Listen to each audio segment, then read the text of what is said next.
nói mình mày đấy chú đồng mày sang trong tôi dạo bao tông tập lé đây bên này là nền châm đây là ơi bẹ đơn làm lá khung nên là bom những bom nhiều là một nhạc sĩ khu vực Gia Bút huyện Chiêm Long nha các bạn. Đây. Hôm nay thì anh em không làm gì hết, chỉ là gọi là trong khăn đó là nước đá nha. Đây là mình mình không biết hát tiếng Trai đâu, nhưng mà mình sẽ là người đại diện trực tiếp. Đó là anh Đào TV nha các bạn. Các bạn nhớ theo dõi, ủng hộ, đăng ký kênh hay là bấm chuông like cũng được. Ok các bạn. Sau đây mời các bạn chúng ta hãy đi đến với tiếng Trai. Đây là một nghệ nhân trẻ bây giờ chuẩn bị một tiết mục ca khúc của mình nói về tiếng Trai, chưa biết là ca khúc gì để hát. Gửi gắm về con và vợ đang ở Bình Dương, bây giờ chưa về nhà này, đang lo lắng này, Tông này bây giờ đang đau đầu.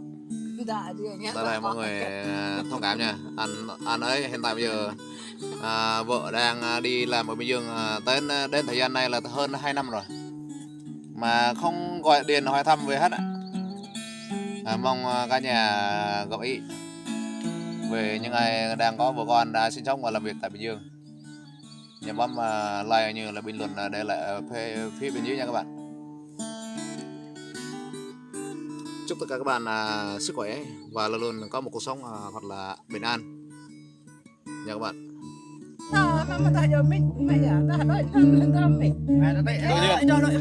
Thoải mái là được. Hãy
subscribe cho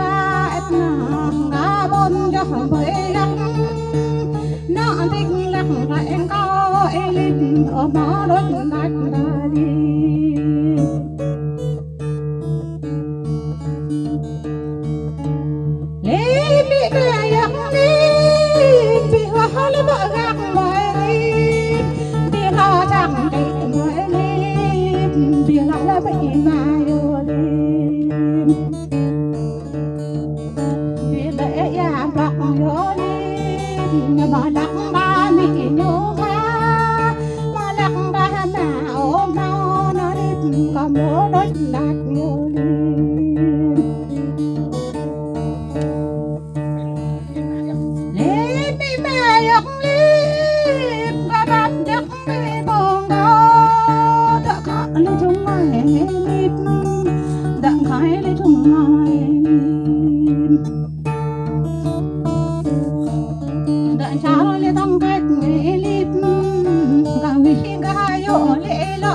hấp dẫn. ta thật này giặc đi có mẹ tay giặc về có lời giặc nhạc nha giặc tới đó mỏi chị có tâm hoa nó liếp chị có dạn đuổi nó liếp ở mò hay nuôi mạng bởi ya nó liếp ở mò nó hiểm bà gây trời liếp bị giặc liếp ở mò nó nên quỳ gây với đục nó ở mò nó nên đục gây năm liếp ở mò nó nên lắp gây với quỳ đó nó đỡ người hạ đục giặc liếp đó nó đỡ ngục hạ đâu có vô vô ya vô liếp có cha vô nuôi vô liếp liếp bị giặc liếp bao nhiêu nó giặc liếp giặc chết ô mà nuôi ra ba mà giặc quạt ô mà nuôi vô lễ ô bò có đúc liếp lễ ô đúc có nhau em đó đó nát nó đông có em nó đó bạ thành lục hương mà đen đặc má liếp hương vang mưa lắc gậy bơi ta hương vang mà ta lời lại đau tay và bắp nhắc người cô mình không có ghé quỳ giặc liếp với có ghé bắp giặc liếp chắc có ghé dễ giặc liếp có lẽ là nuôi giặc đó